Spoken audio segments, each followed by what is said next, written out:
Let's have a look at the closer economic ties with the European Union and also what the conversation is set to be vis-à-vis Angela Merkel and David Cameron's discussions today. Here to tell us more is Pawel, who's the senior researcher for the think tank Open Europe.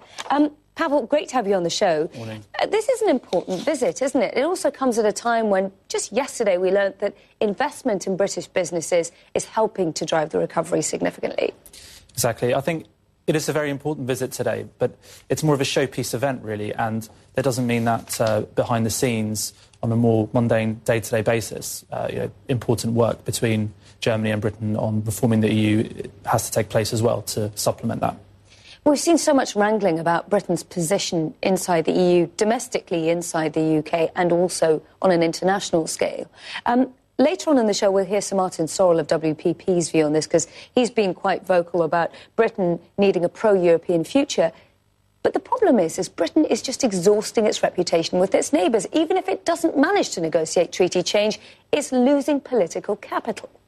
Well, Britain does need to approach the EU reform agenda slightly more smartly than it has done up until now. It has at times alienated potential allies, which is important. Why it's important to get particularly Germany on board, but not only Germany, other EU member states will be necessary if David Cameron is to force through some of the changes he is seeking. Now, out of those changes, we're talking about all sorts of concessions on justice, home affairs, migration, so immigration into the UK and across EU borders, and also negotiating better terms for the financial city of London, which is an engine of growth in this country.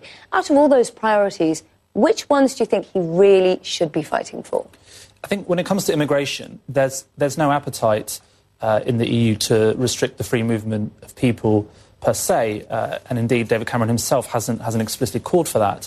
But there could be a consensus around reforming the rules around EU migrants' eligibility for welfare to ensure there is a stronger link between EU migrants and the host country. When it comes to the City of London, there could also be support for single market safeguards to ensure that the city is not discriminated against vis-à-vis the Eurozone. That will be difficult to achieve, but there's certainly scope to do that. And with the EU and obviously the United States negotiating a free trade pact, Britain's role in that will be key as well. We're going to have to leave it there. Pawel Swidlicki, thank you so much for joining us there, researcher there at the Open Europe think tank in London. Interesting views, and you can bet CNN will follow what the German Chancellor and the UK Prime Minister say later on today.